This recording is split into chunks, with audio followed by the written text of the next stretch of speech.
2-3 लोगों से, जिज्ञासु जी थे, स्वामी छत्रपति दास, विष्णु दास, उन्होंने हेल्प किया। हम रजिस्ट्री के लिए गए 5 तारीख को। कोई तिथि सोच करके और कोई विचार करके नहीं था, वो तो रूटीन में ही था। रजिस्ट्री ऑफिस पहुंचे, वकील ने पेपर बनाया। रजिस्ट्रार ऑफिस में पहली बार अंदर गया, वकील मेरे कान में फुसफुसाया। क्या फुसफुसाया? बोला कुछ इनको भी देना पड़ेगा। ये पहली घटना थी रिश्वतखोरी का जो सामना हमको हुआ था। मैंने कहा मैं कुछ नहीं दूंगा, चिल्लाया मैं। मेरे को क्योंकि कभी कभी ना जो गलत काम होते हैं ना, आवेग आता है। अब तो चिल्लाना भी मना है, शांत रहना पड़ता है। तो हल्ला गुल्ला हो गया। लोग कुछ बाहर के भी आ गए, कुछ ऑफिस के भी आ गए। बोले चुप हो जाओ, चुप हो जाओ। मैं कहा तुम पैसे मांग रहे हो? कहते चुप हो जाओ, हम नहीं होंगे। तुम ऐसा उधम हिसाब से मचा लेना, कुछ ऐसा मत कर लेना कि गुरुजी ने भी ऐसी करी थी हम भी कॉपी मारे, ऐसा मत कर लेना कहीं। पर मैं बताना चाहता हूं,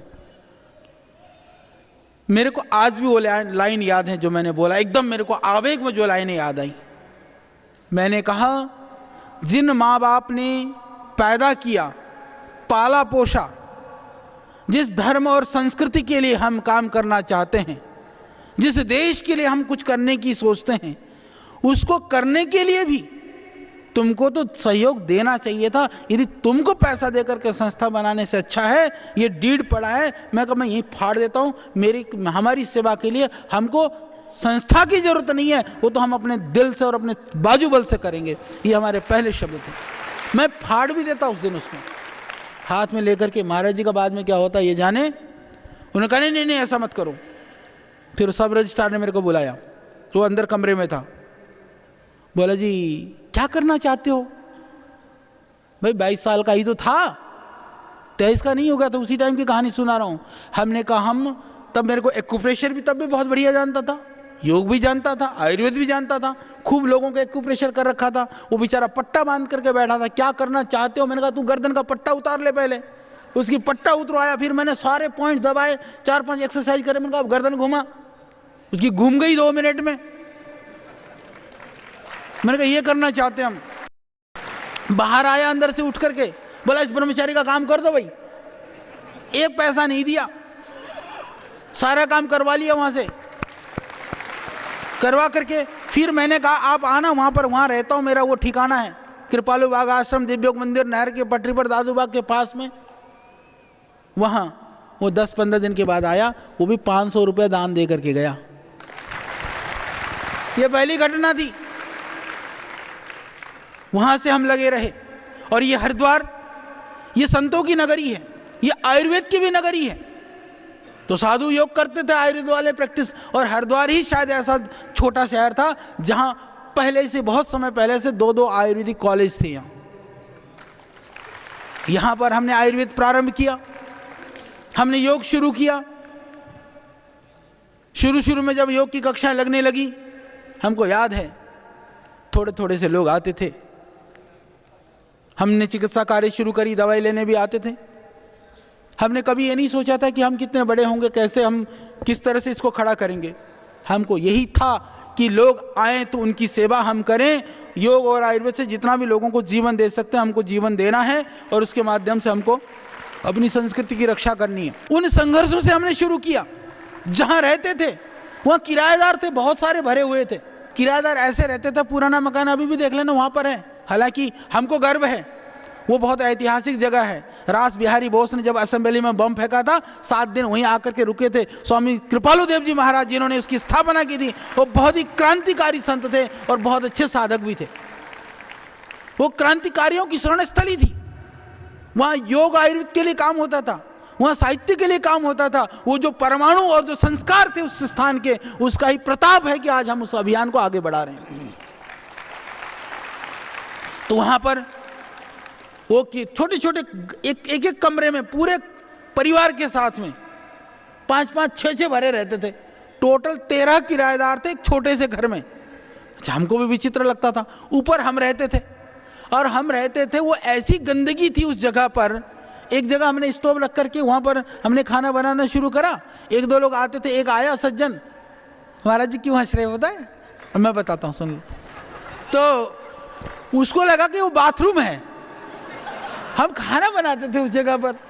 वो जाकर के बैठ गया पट्टा वहीं। स्वामी जी पीछे से बोले चल, बोले यहाँ नहीं। मैं वैसे तो हमने शुरू किया। उसका नाम भी महावीर था, मैं बता दूं। एक एक इतिहास में पूरा प्रमाण तथ्य के साथ बात कर रहा हूं मैं, तुम्हारे लिए कोई मनोरंजन नहीं करा रहा हूं।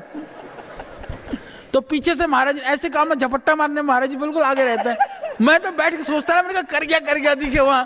वो महाराज जी जब तक पहुंच गए उसको पकड़ करके जो है ले आए खींच करके।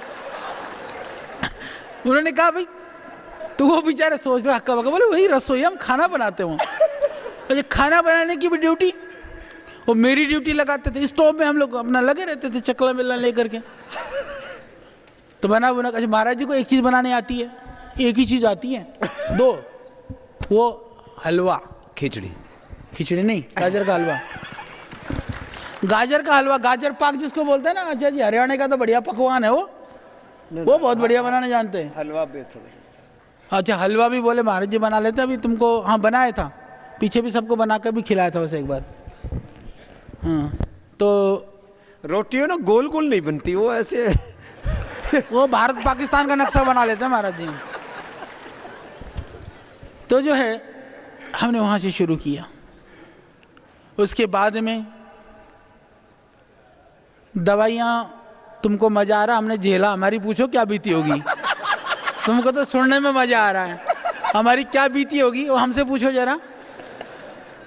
फिर अपने बैठ गए, दवाई बनानी शुरू करी। तो हम सब विष, उपविष, जहर, भस्म, क्योंकि वो भी गुरुकुल में सीखा था, वैद्य बलराम जी से सीखी थी आचार्य जी। हमने तो आयुर्वेद, वो बलराम जी भी आज नहीं है, उनको भी हम याद करते हैं आज।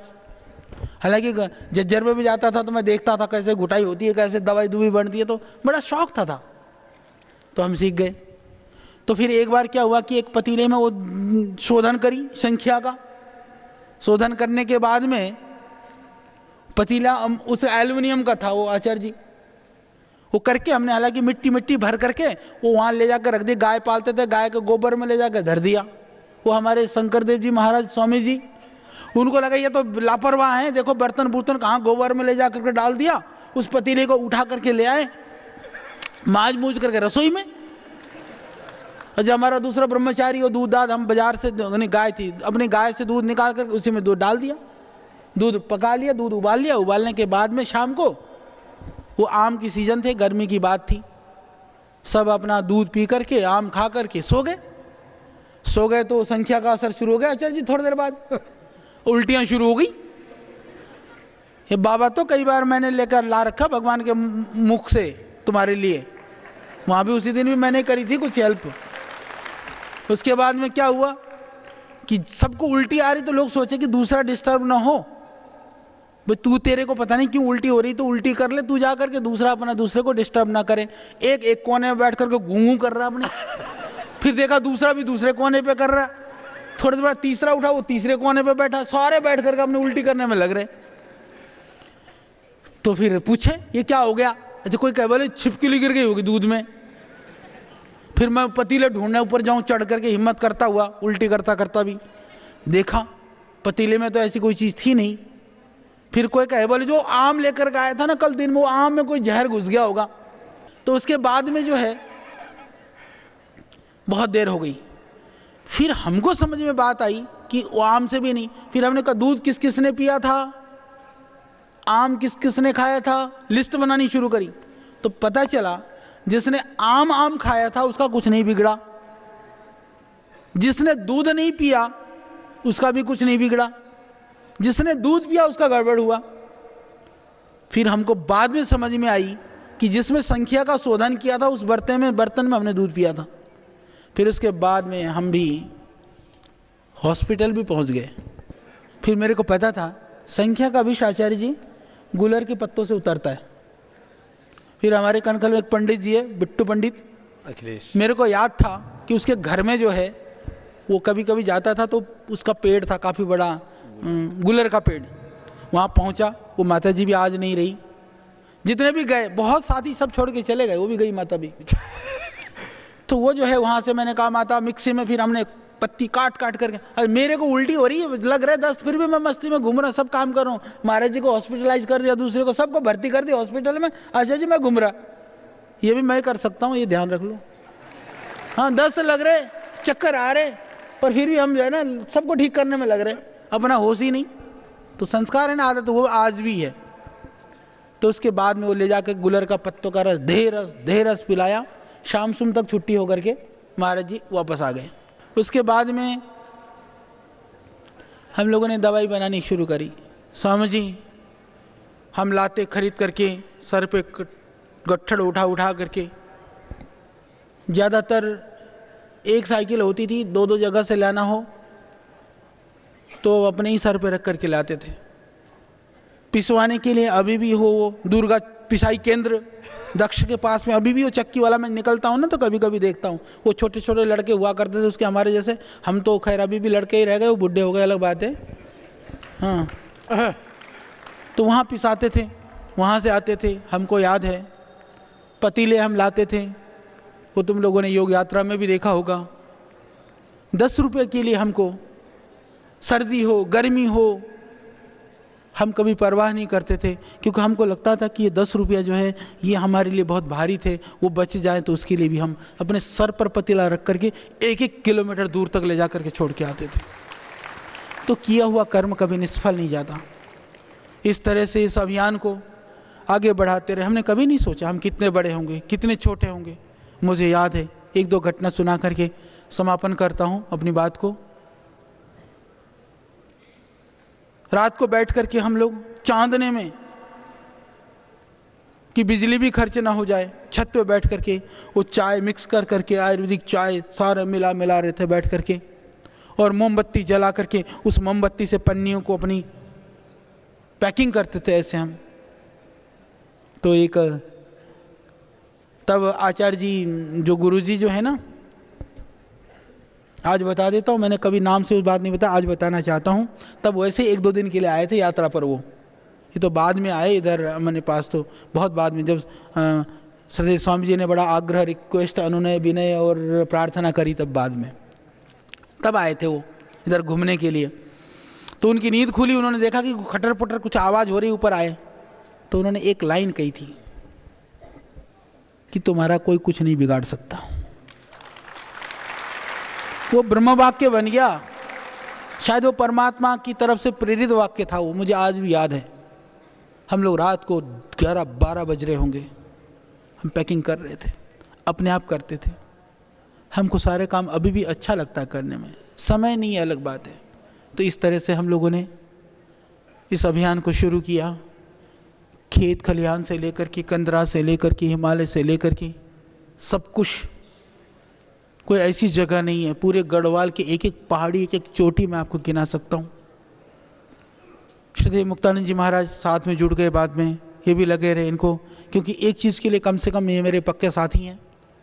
पहाड़, हिमालय, दूर दराज जंगलों में जाना हो तो ये भी जंगली टाइप है और मैं भी उसी टाइप का हूं।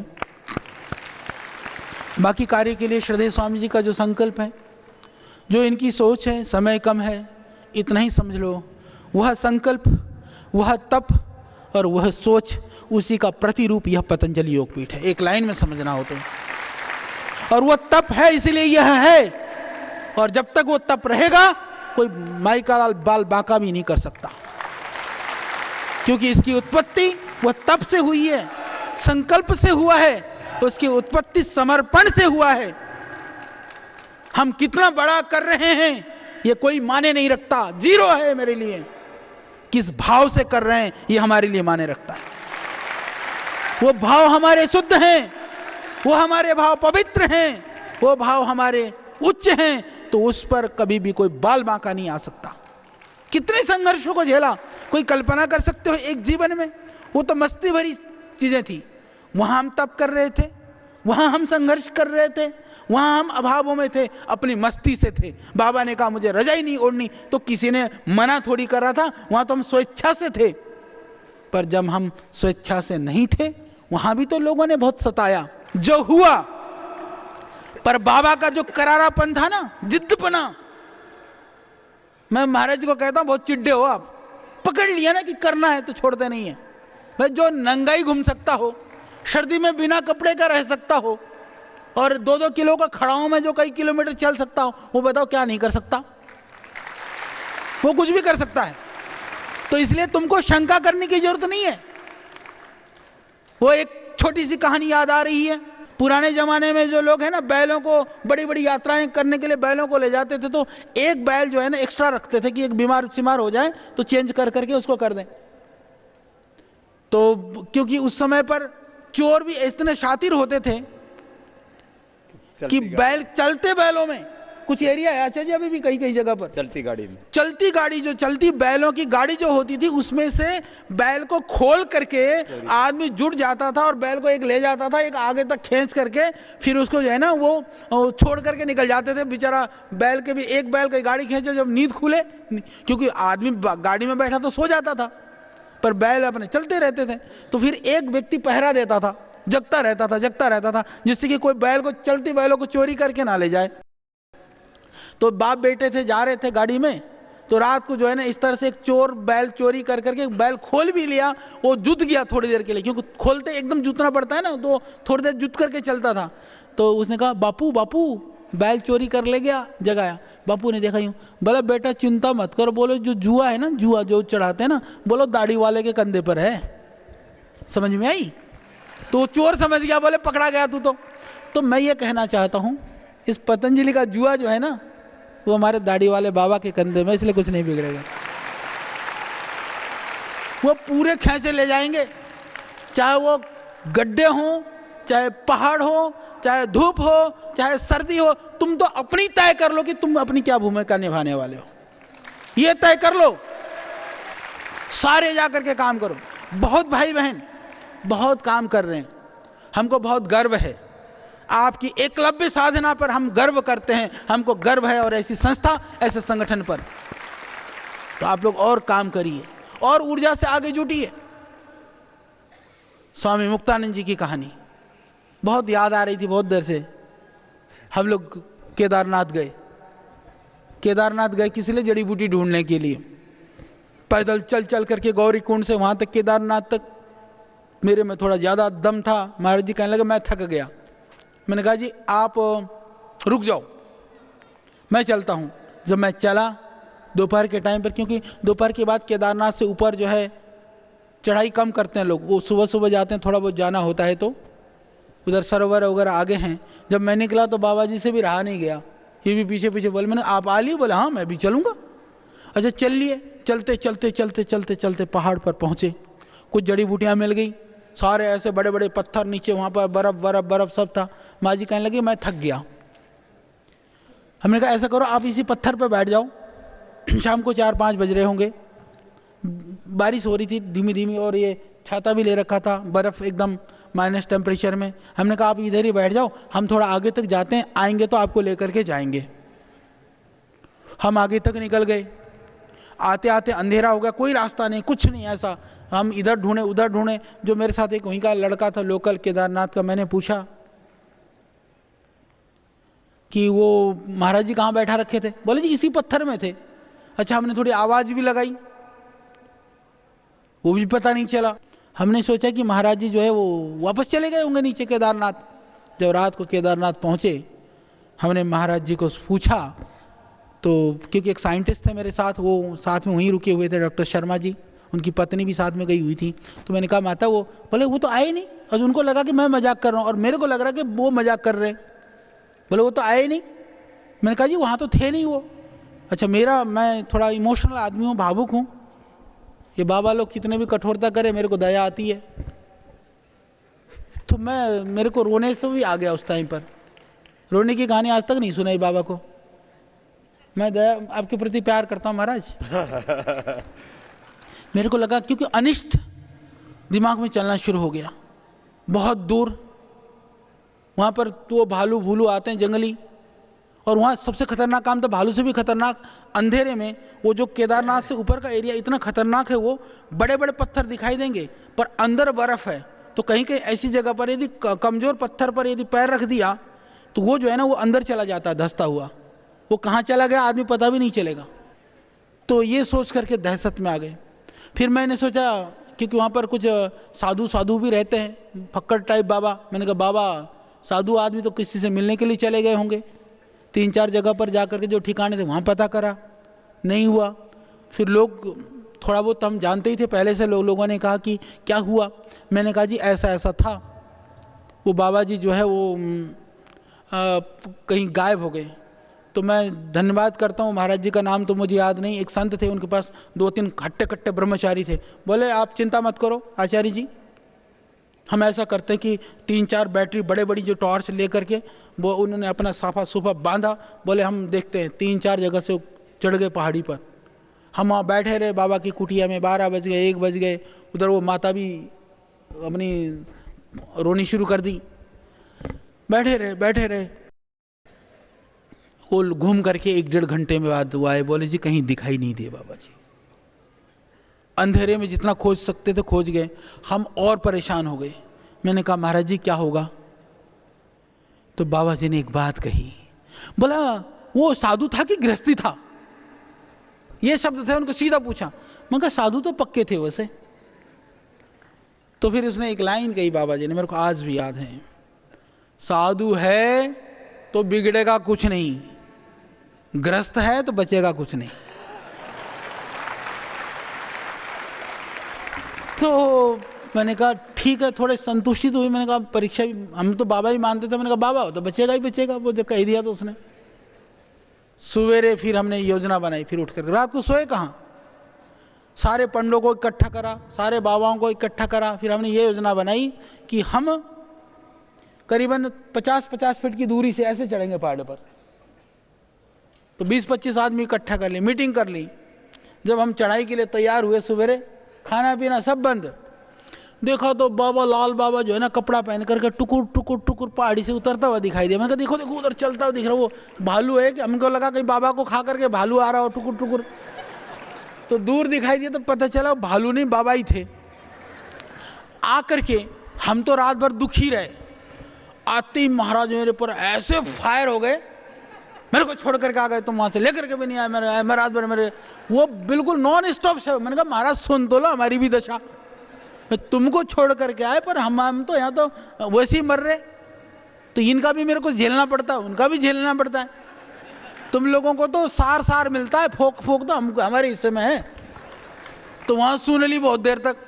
सुनने के बाद में मैंने कहा बाबा अब ये बता दो, जब थोड़े ठंडे हो लिए, अच्छा ठंडे भी हो जाते हैं ऐसा नहीं है, वो इतनी ठंड में पूरी रात भर, यानी कि शाम को लगभग 5 बजे उस पत्थर में बैठाया था, सुबह 5 बजे से पहले उजाला होने का कोई मतलब नहीं था, आप रहे कैसे?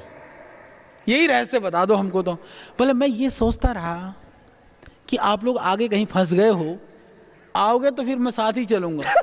यानी कि आदमी को जब हम ये सोच करके कि जब दूसरा फंसा हुआ है दूर, कि वो ज्यादा मुसीबत में है, ये सोच करके अपनी मुसीबत को झेल सकते हैं, तो हम इस देश निर्माण के कार्य को तो स्वामी जी का आदेश ये सोच करके नहीं कर सकते। तो इतना ही तो करना है। तुम ये माल ताल खाने पीने चक्कर ये वो दूसरे उद्देश्य से लक्ष्य से आए हो तो वो फिर तो ज्यादा दिन चलता नहीं। यदि तुम्हारी संकल्पना और तुम्हारी सोच और दृष्टि सही है ना, तुमको फिर कोई रोक भी सकता नहीं। तो इसीलिए इस कार्य को करिए। आज विश्वविद्यालय से लेकर के, महाविद्यालय से लेकर के, आचार्य कुलम से लेकर के, अनुसंधान से लेकर के, स्वदेशी से लेकर के, गायों से लेकर के, ऑर्गेनिक फार्मिंग से लेकर के, पहाड़ों पर अनुसंधान से लेकर के मैदान तक में जो काम करने का काम पतंजलि योगपीठ कर रहा है, बहुत सारी गतिविधियां हो रही हैं, होंगी। इसके पीछे जो संकल्प और जो सोच है, जो हमारी दिशा और जो हमारी अवधारणा थी, वो कहीं परिवर्तित नहीं है। उसी संकल्प के साथ आज यहाँ हैं, कल जहाँ भी पहुँचेंगे उसी संकल्प के साथ पहुँचेंगे। मैंने ये कहानी इसलिए आपको सुनाई आज स्थापना दिवस पर, क्योंकि आप कहीं ये बड़े बड़े बिल्डिंग को देख करके, ये बड़े बड़े भवनों को देख करके, बढ़िया बढ़िया एसी और टीवी लगे हुए रूम को देख करके तुम विचलित मत हो जाना। वह हमारा लक्ष्य नहीं है, ये हमारी दुनिया नहीं है। उस दुनिया में पहुंचने का ये रास्ता मात्र है। उसके लिए अतीत को देखो, उसके लिए भविष्य के लिए सोचो, वह हमारा लक्ष्य है। ये बीच की भूल भलैया और उलझने ये ना हमारे लक्ष्य है। है न रहेगा, यही आपके मन में संकल्प और दृढ़ता रहे, इसलिए मैंने ये बात कही। बहुत बहुत धन्यवाद सबको, आप सबको भी, श्रद्धेय स्वामी जी को भी, संपूर्ण देशवासियों को भी। आज पतंजलि की स्थापना दिवस पर जो लाखों लाखों हमारे कर्मयोगी भाई बहन हैं, जो एकलव्य की तरह से एक कोने पे रह करके इस मिशन को, इस अभियान को मूर्त रूप देने के लिए प्रयत्नशील हैं, लगे हुए हैं, उन सब के चरणों में मैं बहुत नमन करता हूं, वंदन करता हूं, उनको प्रणाम करता हूं, और आप सबको भी मेरा बहुत बहुत प्रणाम। ओम भारत माता की, भारत माता की।